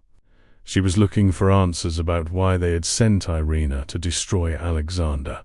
She was looking for proof that her mother had been innocent, and she found something else entirely. Hidden behind a loose stone in the library wall, she discovered a small wooden box. Inside the box was a collection of letters, written in a hand that she recognized immediately as her own, or rather as Katerina's own. The letters were addressed to Alexander, but they had never been sent. With trembling hands, Marta began to read. "My dearest Alexander, I write these letters knowing that you will never read them. I write them because I must confess the truth, even if that confession comes too late to save me. I was sent by the council to seduce you and destroy you. This much you know. But what you do not know is why. The council fears you, Alexander. They fear your power. They fear your independence. They fear that you will one day challenge their authority and bring down the entire structure of vampire society. But more than that, they fear your capacity for love. They see love as a weakness, a disease that must be eradicated, And they were right to fear it, because love is the only thing that can truly destroy them. When I came to you, I was a weapon. I was designed to be your downfall. But the moment I saw you, the moment I felt your loneliness, something changed inside me. I could not go through with the mission. I could not destroy you. So I made a choice. I chose to die rather than live in a world where I had to choose between my duty and my heart. But before I die, I need you to know this. I am not truly gone. The soul does not die, Alexander. It transforms. It returns. And I swear to you, on whatever power governs the universe, that I will find my way back to you. I will be reborn. And in that next life, I will choose you again. I will choose love over duty. I will choose you over everything. But there is something else you must know. Something that the council does not want you to discover. There is a place beneath the castle. A place that has been sealed for centuries. In that place there is a power that predates the council itself. A power that could change everything. If you ever find yourself facing the council again, if you ever find yourself in need of a weapon that could match their strength, go to the tower, descend into the darkness, and find what lies beneath. I do not know what you will find there. I do not know if it will save you or destroy you, but I know that it is your only hope. Wait for me, my love. Across centuries, across deaths, across all the darkness that separates us, wait for me. I will find you. I promise. Forever yours, Katerina. Marta finished reading and looked up from the letter. The tower. She had heard Alexander mention it before, but she had never asked what it was. She had assumed it was simply another part of the castle, another room filled with memories and secrets. But now she understood. The tower was not just a room. It was a sanctuary. It was a place of power. And it held the key to everything. She found Alexander in his study, staring out at the frozen landscape beyond the windows. I found Katerina's letters, she said without preamble. She wrote about the tower. She said there is something beneath it, something that could help us against the council. Alexander turned to face her, and she saw something shift in his expression, a mixture of hope and fear. The tower has been sealed for 200 years, he said quietly. I sealed it myself after Katerina died. I could not bear to face what lay beneath it. I could not bear to confront the power that she had discovered. What is it? Marta asked. What lies beneath the tower? Alexander was silent for a long moment. Then, slowly, he moved toward her. Come, he said, taking her hand. It is time you learned the truth. It is time you understood what you have truly become. He led her through the corridors of the castle, up spiral staircases and through narrow passages, until they reached a door that Marta had never seen before. It was made of dark wood, reinforced with bands of iron, and covered in symbols that seemed to writhe and shift in the candlelight. Alexander produced a key, ancient and ornate, and unlocked the door. Beyond lay a staircase that descended into darkness. Are you ready? He asked. Marta looked into the darkness and felt no fear. She felt only curiosity. She felt only the need to understand. Yes, she said. I am ready. And together they descended into the depths of the tower, leaving the light of the castle behind. The kiss forbiddens, the darkness beneath the tower was absolute. It was not the darkness of night, where starlight and moonlight could still penetrate.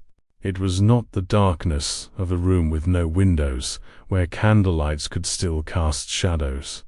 This was the darkness of the deep earth, the darkness that had existed since before the world had heard light, the darkness that seemed to have weight and substance. Marta descended the stone staircase with Alexander, her new vampire senses allowing her to navigate the blackness as if it were day. She could feel the cold radiating from the walls, could smell the ancient air that had been sealed away for centuries, could hear the faint echo of water dripping somewhere far below. "How much further?" she asked, her voice small in the vastness of the darkness. "We're almost there," Alexander replied. His hand was warm in hers, and she could feel the tension in his grip. "Prepare yourself, Marta. What you are about to see will change everything you believe about yourself, about me, about the nature of power itself." They reached the bottom of the staircase, and the darkness opened into a vast chamber. Marta gasped. The chamber was enormous, so large that her vampire senses could barely perceive its boundaries. The walls were covered in symbols that glowed with a faint ethereal light, not candlelight, but something older, something that seemed to emanate from the stone itself. And in the center of the chamber, suspended in the air as if held by invisible threads, was a sphere of pure light. It was beautiful and terrible, and utterly impossible. "What is it?" Marta whispered. "It is the heart of the first vampire," Alexander said quietly. "It is the source of all vampire power. It is the reason we exist. It is the reason we are cursed." He released her hand and moved toward the sphere. As he approached it, the light intensified, casting long shadows across the chamber. 2,000 years ago," he continued, "there was a woman. Her name was Lilith. She was not human, though she lived among humans. She was something older, something that predated humanity itself. She was a creature of pure power, pure darkness, pure hunger." Alexander reached out toward the sphere, and Marta saw his hand begin to tremble. "Lilith was lonely," he said. "She was the only one of her kind, and she wanted to create companions. She wanted to create others like herself. So she took her own heart, her own essence, and she fractured it into thousands of pieces. And from those pieces she created the first vampires." He turned to face Marta, and she saw tears streaming down his face. "I am one of those pieces," he said. "We all are. Every vampire that has ever existed is a fragment of Lilith's heart. We are all connected to her. We are all bound by her hunger. We are all slaves to her darkness." Marta moved toward him, drawn by the anguish in his voice. "But there is something else," Alexander continued. "Something that Lilith did not anticipate. She did not anticipate that her fragments would develop consciousness. She did not anticipate that they would develop free will. She did not anticipate that they would fall in love." He took Marta's hands in his, and she felt the contact burn, but not with pain. With connection, with recognition. "When I bit you," he said, "when I infected you with my venom, something extraordinary happened. Your blood did not simply accept my curse. It transformed it, it evolved it. And in doing so, you have become something that Lilith never created, a vampire who retains her humanity. A vampire who can love without being consumed by hunger. A vampire who can walk in sunlight." He pulled her closer, and she felt his forehead rest against hers. "You are not a fragment of Lilith's heart," he whispered. "You are something new. You are something that has never existed before. You are the answer to a prayer that I have been praying for 2,000 years." Marta felt something shift inside her, a recognition, a resonance, a sense that she had finally found her place in the universe. "What does this mean?" she asked. "What am I supposed to do with this power?" "I do not know," Alexander replied. "But I know that the council fears you. I know that they will come for you. And I know that when they do, you'll have to choose Will you use this power to save me, or will you use it to save yourself? Before Marta could respond, the sphere of light began to pulse. It pulsed slowly at first, then faster still, until the entire chamber was filled with a rhythm that seemed to match the beating of her heart. And with each pulse, Marta felt something awakening inside her, a power that was vast and ancient and utterly terrifying. She felt the hunger rising. It was not the hunger for blood, though that was part of it.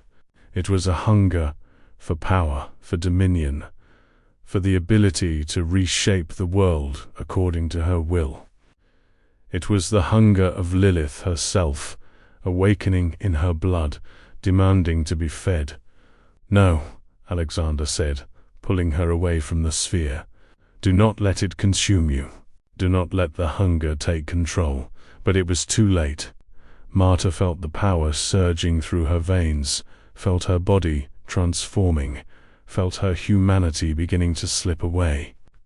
She felt herself becoming something other, something that was no longer entirely Marta, but something that was becoming Lilith. She opened her mouth to scream, but instead of a scream, a roar emerged, a sound that was not entirely human, a sound that shook the very foundations of the castle. Alexander pulled her into his arms, and she felt his lips against her neck. "Come back to me," he whispered. "Come back to me, Marta. Remember who you are. Remember that you are not Lilith. You are Marta. You are the woman I love. You are the woman who chose me. Come back to me." His words were like anchors, pulling her back from the edge of the abyss. She felt the power receding, felt her humanity reasserting itself, felt the hunger being pushed back into the depths of her consciousness. She collapsed against him, gasping for breath she no longer needed. "I felt it," she whispered. "I felt her. I felt Lilith inside me." "Yes," Alexander said, holding her close. "She is inside all of us, but you are stronger than she is. You have something that she never had. You have love, and love is the only thing that can defeat her." They remained in the chamber for hours, holding each other, while the sphere of light pulsed slowly in the darkness. Marta could feel the power inside her, could feel Lilith's hunger pressing against the walls of her consciousness, could feel the constant struggle between her humanity and her nature. But she could also feel Alexander's love, like a shield protecting her, like a light pushing back the darkness. "We cannot stay here," Alexander finally said. "The council will come soon. They will sense the awakening of the heart. They will know that something has changed." "Then we run," Marta said. "We leave the castle. We leave the frozen lands. We go somewhere they cannot find us." Alexander pulled back and looked at her, and she saw something in his eyes that made her heart break. "There is nowhere to run," he said quietly. "The council has reach that spans the entire world. They have resources that would make kings weep, and they have time, centuries of time, to hunt us down." "Then we fight," Marta said. "We fight them with everything we have. We fight them with the power that Lilith gave us. We fight them with love." Alexander smiled, a sad, beautiful smile that spoke of centuries of loneliness and the desperate hope that had finally been kindled in his heart. "Yes," he said, "we fight. But first, we must understand what you have become. First, we must learn to control the power that is awakening inside you. First, we must prepare for the war that is coming." He took her hand and led her back up the staircase toward the light of the castle above. But as they climbed, Marta could feel the power inside her growing stronger. She could feel Lilith's hunger becoming more insistent. She could feel the transformation that had begun in the chamber, continuing to reshape her at a fundamental level. And she knew, with a certainty that was almost terrifying, that she was no longer entirely human.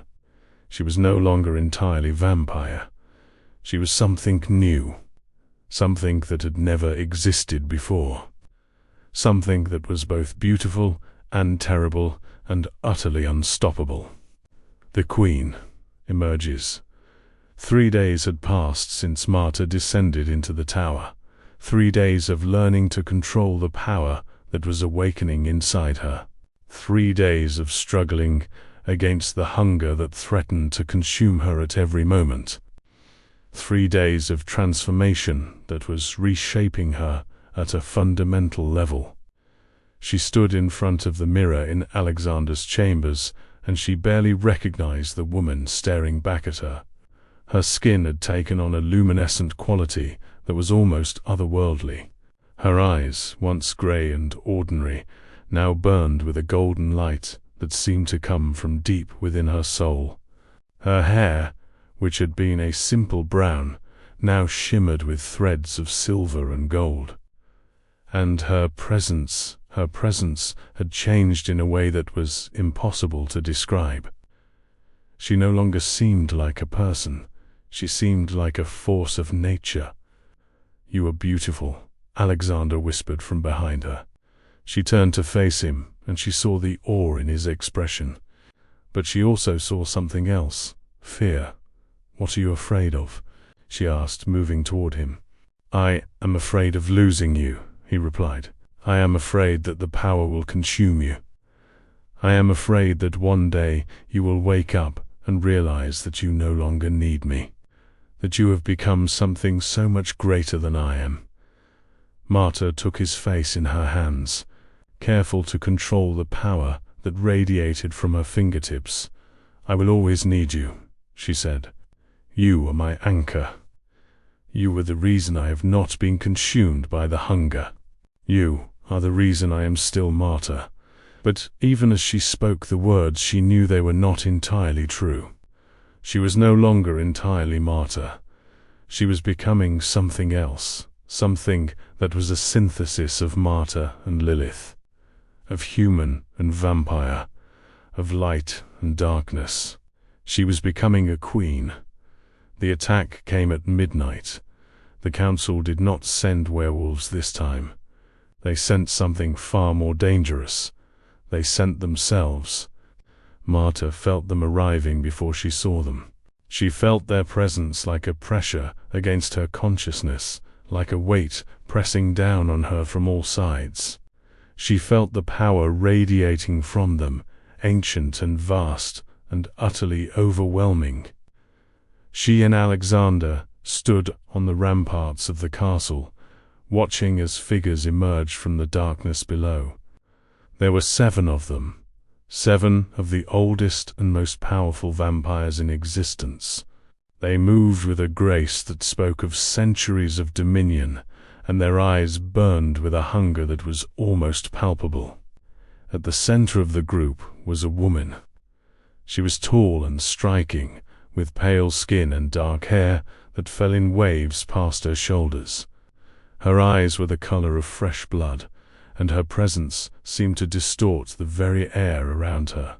She wore a gown of crimson silk that seemed to absorb the moonlight, and there were rings on every finger, rings that glowed with a power that made Marta's skin prickle. "I am Cassandra," the woman called out, her voice carrying across the frozen landscape with an authority that made the very stones of the castle tremble. "I am the high priestess of the council, and I have come to claim what is mine." "I am not yours to claim," Marta replied, and her voice was different now, deeper, more resonant, carrying with it the weight of centuries. "I belong to no one but myself." Cassandra's expression hardened. "You are an abomination," she said coldly. "You are a violation of the natural order. You are a creature that should not exist, and I have come to correct that mistake." She raised her hand, and the other 6 vampires began to move toward the castle. But Marta did not hesitate. She felt the power rising inside her, not the hunger, but something else. Something that was pure and ancient and utterly unstoppable. She felt Lilith's essence awakening fully, felt the fragments of the first vampire's heart responding to her call. She opened her mouth, and a roar emerged, a sound that was not entirely human, a sound that shook the very foundations of the earth. The roar echoed across the frozen landscape, and with it came a wave of power that sent the attacking vampires flying backward. They crashed against the stone walls of the castle, their bodies leaving deep cracks in the ancient rock. Cassandra stared at Marta with an expression that was a mixture of shock and fury. "Impossible," she breathed. "No," Marta said, and she felt herself beginning to transform. Her body began to shift and change, becoming something that was neither entirely human nor entirely vampire. Her skin began to glow with a light that was almost blinding, and her eyes burned with a fire that seemed to come from the very heart of the universe. She was becoming the queen. She descended from the ramparts, moving through the air as if gravity held no power over her. She landed in the courtyard before Cassandra, and the impact of her landing sent cracks spreading across the frozen ground. "You came to destroy me," Marta said, her voice carrying with it the weight of centuries. "But you do not understand what I have become. I am not a vampire. I am not a human. I am the synthesis of both. I am the evolution of Lilith's curse. I am the answer to a prayer that has been prayed for 2,000 years. She raised her hand, and the power flowed from her fingertips like liquid light. Cassandra tried to defend herself, tried to summon her own power to counter the attack. But it was useless. The power that Marta wielded was too vast, too ancient, too overwhelming. It consumed Cassandra's defenses like fire consuming dry wood. The high priestess of the council fell to her knees, her body convulsing, her eyes wide with a mixture of terror and awe. "Please," Cassandra gasped, "please, I beg you, do not destroy me." Marta looked down at the woman who had come to destroy her, and she felt something shift inside her. She felt the hunger rising, felt the desire to crush her enemy, felt the power demanding to be unleashed. But she also felt something else. She felt compassion. She remembered what Alexander had told her in the tower. She remembered that love was the only thing that could defeat Lilith. She remembered that she was not a monster, even if she had the power of one. She lowered her hand. "Leave," she said quietly. "Leave this castle. Leave these frozen lands. And tell the council that I am no longer bound by their laws. Tell them that I have chosen a new path. Tell them that if they come for me again, I will destroy them all." Cassandra stared at her for a long moment. Then, slowly, she rose to her feet. "You are not what we expected," the high priestess said quietly. "You are something far more dangerous than we anticipated." She turned and walked away, her body moving with a grace that belied her defeat. The other 6 vampires followed her, disappearing back into the darkness from which they had emerged. And then there was silence. Marta stood in the courtyard, her body still glowing with the power of the queen, and felt something shift inside her.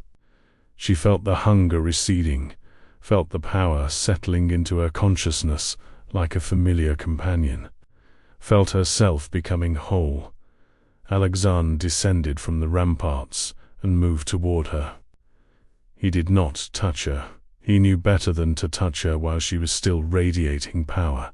Instead, he simply stood before her, his eyes filled with awe and love and something that might have been fear. "You are magnificent," he whispered. "I am terrified," Marta replied. "I can feel the power inside me, and I do not know if I can control it. I do not know if I can keep it from consuming me." "You can," Alexander said with certainty. Because you have something that Lilith never had. You have love. You have compassion. You have the ability to choose mercy over vengeance. He finally reached out and took her hand. The contact burned, but not with pain, with connection, with recognition. You are no longer the servant girl who froze outside my castle, he said. You are no longer the woman I saved from the snow. You are the queen. You are the one who will reshape the world. You are the one who will bring light to the darkness that has consumed us for so long. Marta looked at their joined hands, watching the way the light danced across their skin. What happens now? She asked.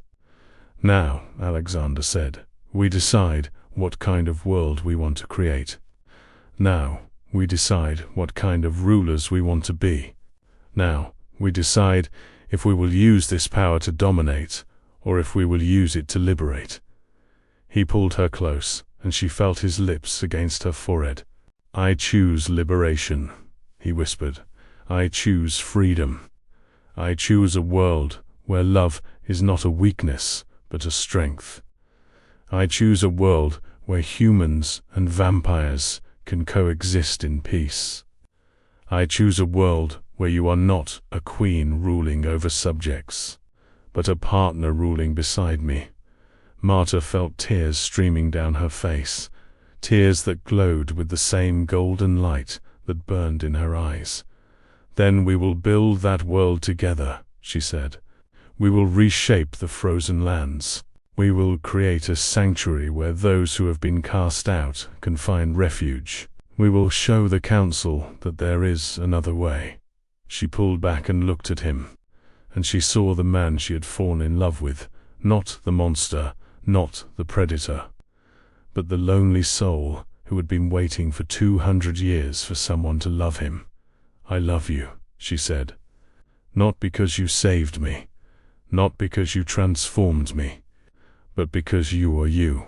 Because you are the only one who has ever truly seen me. Because you are my home. Alexander kissed her then, a kiss that was tender and passionate and full of the promise of eternity. And in that moment, standing in the courtyard of the castle, surrounded by the frozen beauty of the northern lands, two souls that had been separated by time and death finally found their way back to each other. But neither of them noticed the shadow that moved across the snow. Neither of them saw the figure watching from the edge of the forest. Neither of them knew that their story was far from over. The prince surrendered. 6 months had passed since the council's defeat. The frozen lands had begun to transform. The eternal winter that had gripped the northern realm for centuries was slowly receding, replaced by the gentle warmth of spring. Snow melted into rushing rivers, ice cracked and broke apart, and life, real, vibrant, breathing life, began to return to the barren landscape. Marta stood on the ramparts of the castle, watching the transformation with eyes that still burned with golden light. She was no longer entirely the queen. She was no longer entirely the vampire. She had learned to balance the power inside her, to control the hunger, to exist in the space between light and darkness. She had learned to be herself. You are thinking too much, Alexander said, coming to stand beside her. He was no longer the cold, predatory creature she had first met. He was no longer the lonely vampire who had waited 200 years for redemption. He was simply a man who had been given a second chance at life, and who was determined to make the most of it. I am thinking about what comes next, Marta replied. The council will not accept their defeat. They will come again. They will bring more hunters. They will bring more power. Perhaps, Alexander said, but they will not come alone, and they will not come unprepared. He took her hand, and the contact no longer burned. It was warm and gentle and full of promise. We have built something here, he continued. "We have created a sanctuary. We have shown that humans and vampires can coexist. We have proven that love is stronger than fear, and that is something that the Council cannot destroy." Marta turned to face him, and she saw the man she had fallen in love with reflected in his eyes. "I was afraid," she said quietly, "that when I became the queen, I would lose myself. I was afraid that the power would consume me. I was afraid that I would become a monster." "You are not a monster," Alexander said firmly. "You are a woman who has been given extraordinary power, and who has chosen to use that power with wisdom and compassion. You are a woman who has saved me. You are a woman who has saved us all." He pulled her close, and she felt his lips against her forehead. "But there is something I need to tell you," he continued. "Something that I should have told you long ago." Marta felt her heart skip a beat. "What?" she asked. Alexander released her and moved to the edge of the rampart. He stared out at the landscape below, at the village that had grown up around the castle, at the people who had come seeking refuge, at the new world that they were building together. "I am dying," he said quietly. The words hung in the air between them like a physical thing. "What do you mean?" Marta asked, though she already knew the answer. She could feel it, the way his power was fading, the way his immortality was slowly slipping away. "When I bit you," Alexander explained, "when I infected you with my venom, something extraordinary happened. Your blood did not simply accept my curse. It transformed it, it evolved it, and in doing so, you absorbed part of my immortality. You took centuries of my existence and made them your own." He turned to face her, and she saw tears streaming down his face. "I am no longer immortal," he continued. "I am aging. I can feel it happening. I can feel my body beginning to fail. I can feel myself becoming human again." Marta felt something break inside her. "No," she whispered. "No, there has to be another way. There has to be something we can do." "There is nothing we can do," Alexander said gently, "and I do not want there to be. I have lived for 347 years, Marta. I have lived long enough. I have lived long enough to see empires rise and fall. I have lived long enough to watch generations of humans live and die. I have lived long enough to become tired of living."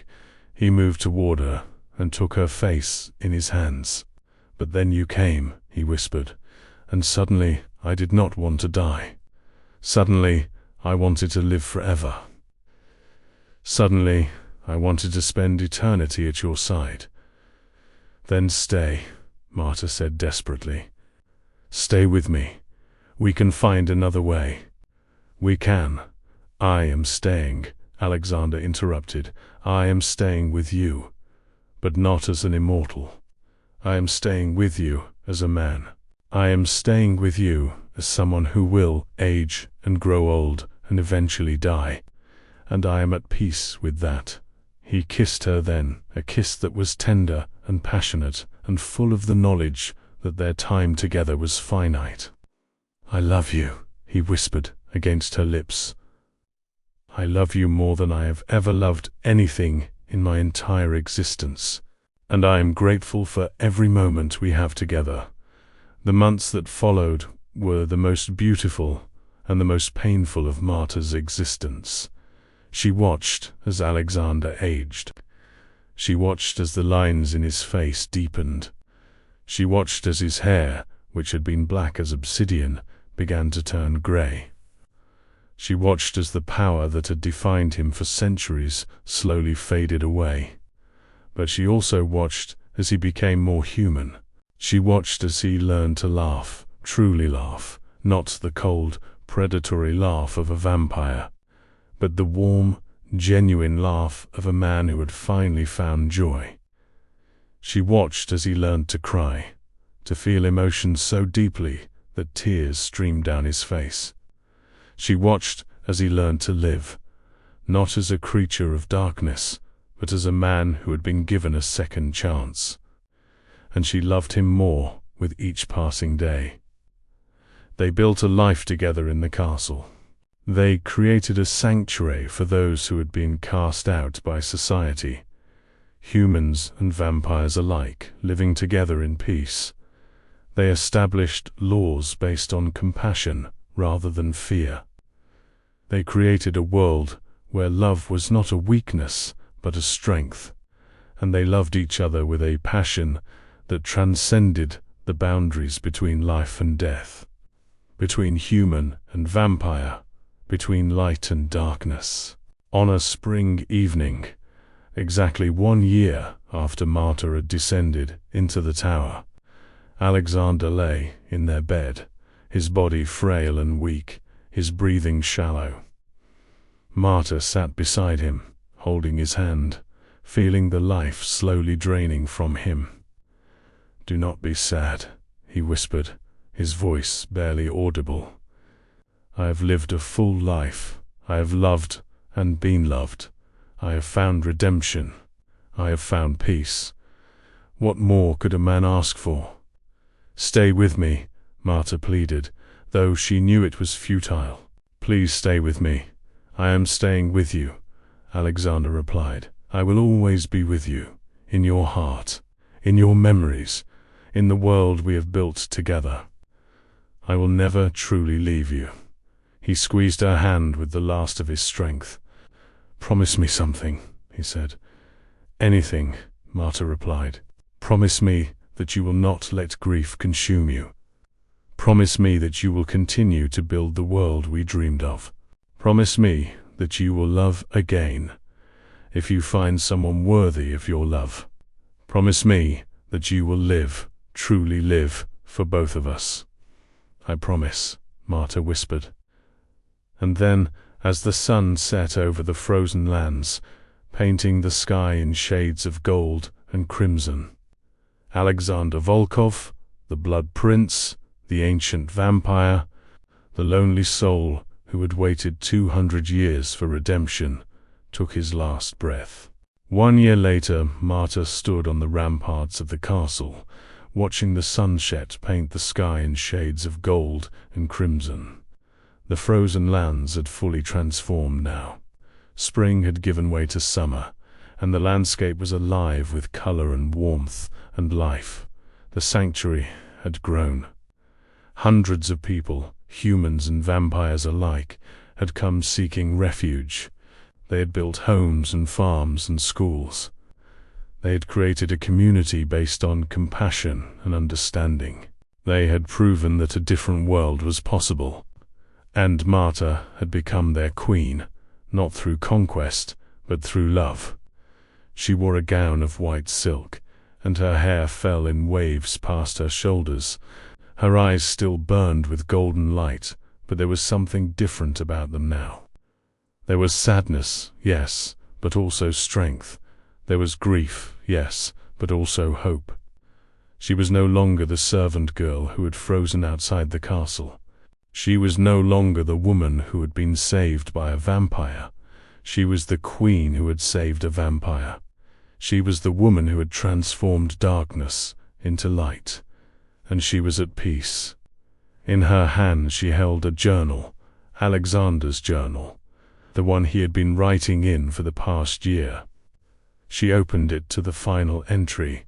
"My dearest Marta, if you are reading this, then I am gone, and if I am gone, then you are alone.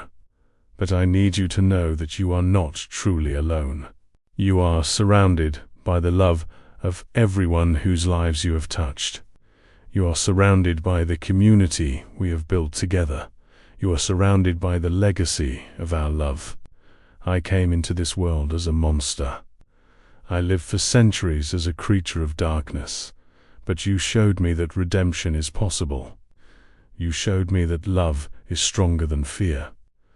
You showed me that even the darkest soul can find light. I am grateful for every moment we spent together.